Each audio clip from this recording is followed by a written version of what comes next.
और हमारे इस खास सेगमेंट में आप सभी का स्वागत है। इसमें हम जानेंगे पंजाब, हरियाणा और हिमाचल की खास खबरें। तो पहली खबर होगी बीजेपी के राष्ट्रीय अध्यक्ष जेपी नड्डा से जुड़ी हुई। बीजेपी के राष्ट्रीय अध्यक्ष जेपी नड्डा ने संपर्क से समर्थन अभियान के तहत पूरे भारत में 1000 उत्कृष्ट हस्तियों से मिलने के लिए अभियान चलाया हुआ है। इसी दौरान जेपी नड्डा ने आज लाव लश्कर प्रसिद्ध व्यवसायी और SBS biotech group of companies के फाउंडर डॉक्टर संजीव जुनेजा से चंडीगढ़ उनके घर पर मुलाकात की। जेपी नड्डा के साथ राष्ट्रीय अध्यक्ष सौदान सिंह, राज्यसभा सांसद अनिल जैन, प्रदेश अध्यक्ष अरुण सूद, संगठन मंत्री निवासन सहित कई बड़े नेता भी मौजूद रहे। मुलाकात के दौरान संजीव जुनेजा ने कहा कि आज विश्व में सभी बड़े इन्वेस्टर भारतीय इकोनॉमी में निवेश करना चाहते हैं। विगत माह मई 2023 में ही 28,000 करोड़ रुपए का ही विदेशी निवेश भारत में आया है। उन्होंने कहा कि मोदी जी का 10 ट्रिलियन का GDP सपना समय सीमा से पहले ही पूरा होने के संकेत दिख रहे हैं।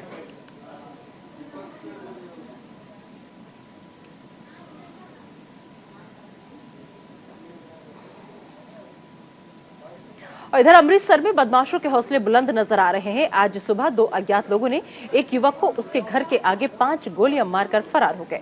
पुलिस मामले की जांच में जुटी हुई है।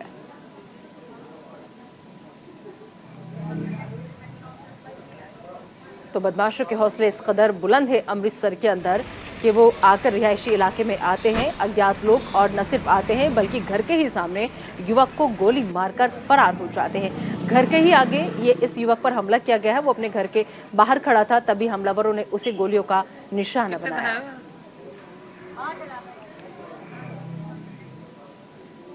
इधर लुधियाना के ग्यासपुरा चौक के पास देर रात एक भयंकर हादसा हो गया। दरअसल देर रात पुल पर टैंकर, ट्रक और मोटरसाइकिल के बीच भयानक टक्कर का मामला सामने आया है। हालांकि हादसे में कोई हताहत नहीं हुआ है, लेकिन टैंकर के पुल पर ही पलट जाने से उसमें से काला तेल सड़क पर फैल गया, जिसने यातायात रोक दिया और उसके बाद क्षतिग्रस्त वाहनों को वहां से हटाने का काम किया गया। ट्रैफिक पुलिस के एक कर्मचारी ने बताया कि हादसा रात करीब 2 बजे हुआ। विस्फोट के बाद लोग मौके पर पहुंचे और पुलिस को इसकी सूचना दी गई।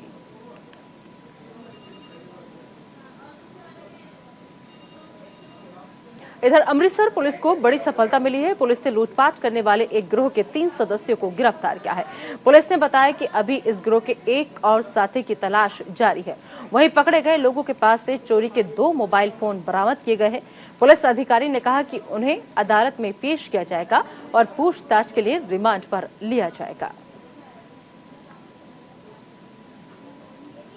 तो अमृतसर पुलिस की ये बड़ी सफलता, लूटपाट करने वाले गिरोह के 3 सदस्यों को गिरफ्तार किया गया है। ये लोगों को अपना निशाना बनाते थे। सुनसान जगह पर जाकर के आपको बताने कि लोगों से मोबाइल छीनते थे, चैन की छीना झपटी करते थे।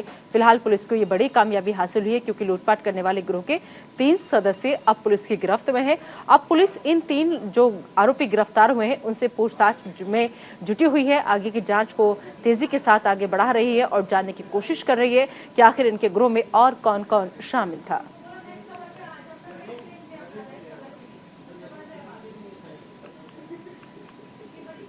इधर गांव नगली में भनूपली बिलासपुर रेलवे परियोजना के तहत निर्माण का काम जारी है, लेकिन कंपनी द्वारा शुरू किए गए काम के चलते कंपनी ने गांव की तरफ जाने वाले रास्ते को बंद कर दिया था। काफी समय बीत जाने के बाद भी कंपनी ने इस सड़क को नहीं खोला, जिससे ग्रामीणों को आने जाने में काफी दिक्कतों का सामना करना पड़ रहा था। कच्ची सड़क पर चलने के दौरान कई बार ग्रामीण गिरकर घायल हो चुके हैं, जिसके चलते उन्होंने आज कंपनी के खिलाफ अपना विरोध जाहिर किया। ग्रामीणों की माने तो जब तक कंपनी सड़क निर्माण नहीं करती तब तक विरोध जारी रहेगा। उन्होंने कहा कि अगर गांव तक पहुंचने के लिए सड़क उपलब्ध करा दी जाए तो कंपनी अपना काम जारी रख सकती है।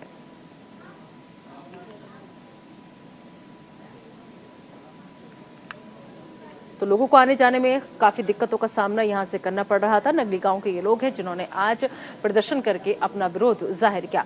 रेलवे परियोजना के तहत दरअसल निर्माण का काम जो था वो यहां पर जारी था, लेकिन कंपनी के गांव की ओर जाने वाले रास्ते जो थे उसको फिलहाल कंपनी ने बंद कर दिया था और ऐसे में लोगों को आने जाने में खासी दिक्कतों का सामना करना पड़ रहा था।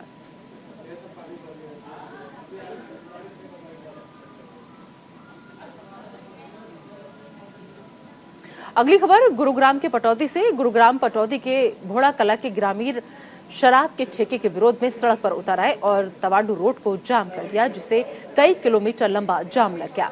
आनन फानन में पुलिस मौके पर पहुंची मगर जाम को खुलवाने में नाकाम रही। ग्रामीणों ने बताया कि वो कई बार इसकी शिकायत छोटे से छोटे अधिकारी से लेकर बड़े अधिकारी तक कर चुके हैं मगर कोई सुनवाई नहीं हुई। अधिकारी साफ तौर पर कहते हैं कि ये शराब का ठेका लीगल है और यहीं पर रहेगा। वहीं ग्रामीणों ने भी साफ तौर पर कह दिया कि शराब के ठेके को यहां से हटाकर ही दम लेंगे।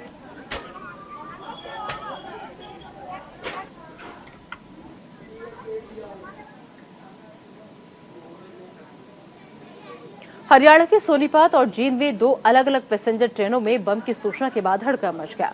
पानीपत से रोहतक जा रही पैसेंजर ट्रेन के गोहाना रेलवे स्टेशन और पानीपत से जींद जा रही दूसरी पैसेंजर गाड़ी को पिल्लू खेड़ा रेलवे स्टेशन पर ही रोक दिया गया।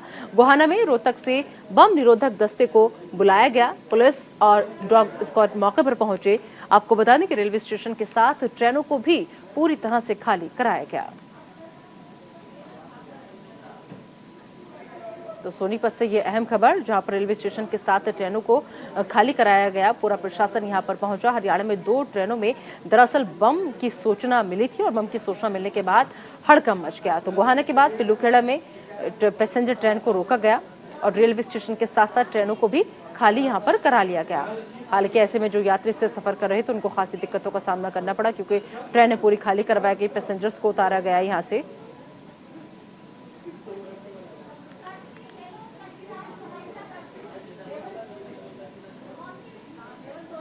इस खबर पर ज्यादा बातचीत के लिए आइए सीधा रुख करेंगे हमारे संवाददाता राकेश छाबरा का, जो इस वक्त हमारे साथ जुड़ चुके हैं। राकेश, आखिर ये पूरी कहानी क्या थी? बम की सूचना मिलती है, ट्रेन स्टेशन सब खाली करा लिया जाता है, क्या बम वाकई में था या फिर महज ये अफवाह किसी ने फैलाई थी? जी बिल्कुल, बात की जाए जैसे कि जानकारी मिली है, सूत्रों के हवाले से जानकारी मिली है।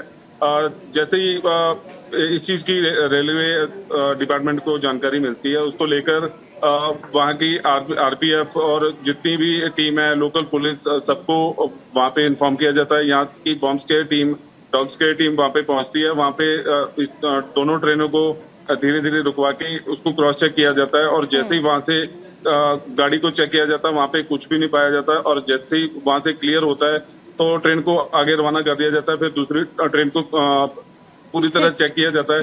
उसके बाद ट्रेन अभी वहाँ पे खड़ी है और जैसे ही दूसरी ट्रेन जींद पहुंचेगी तो उसके बाद इस ट्रेन को भी रवाना किया जाएगा। जी ठीक है, चलिए इस तमाम जानकारी के लिए आपका बहुत बहुत शुक्रिया। चलिए आगे बढ़ते हैं। केंद्र में बीजेपी सरकार के 9 साल पूरे होने को लेकर पंचकुला में पन्ना प्रमुख सम्मेलन का आयोजन किया गया और हरियाणा विधानसभा के अध्यक्ष ज्ञानचंद गुप्ता ने कहा कि केंद्र सरकार के 9 साल पूरे होने पर पंचकुला में 25 जून को पन्ना प्रमुख सम्मेलन का आयोजन किया जा रहा है। इस सम्मेलन में हरियाणा भारतीय जनता पार्टी के प्रभारी और त्रिपुरा के पूर्व मुख्यमंत्री बिप्लब देब शिरकत करेंगे।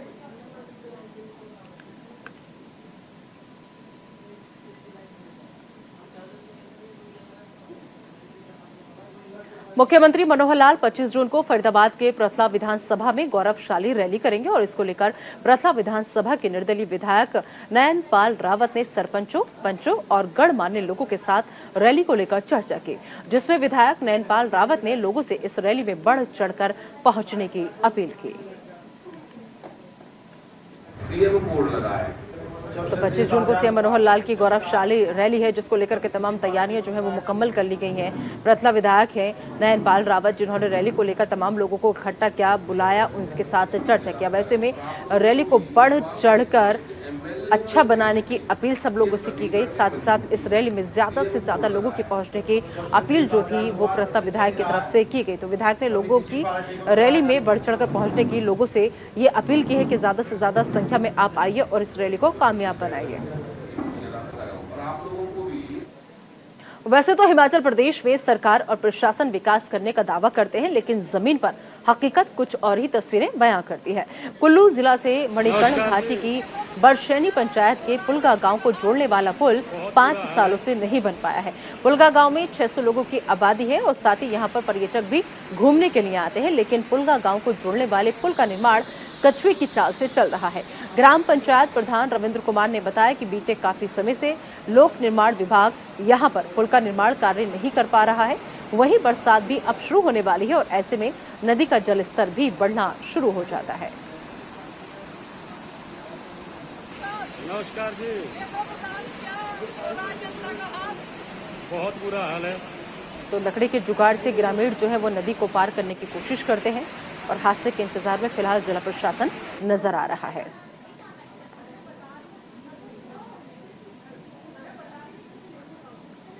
तो फिलहाल हमारे इस खास सेगमेंट में अभी के लिए इतना ही। आप दीजिए इजाजत, लेकिन बने रहिए न्यूज इंडिया के साथ।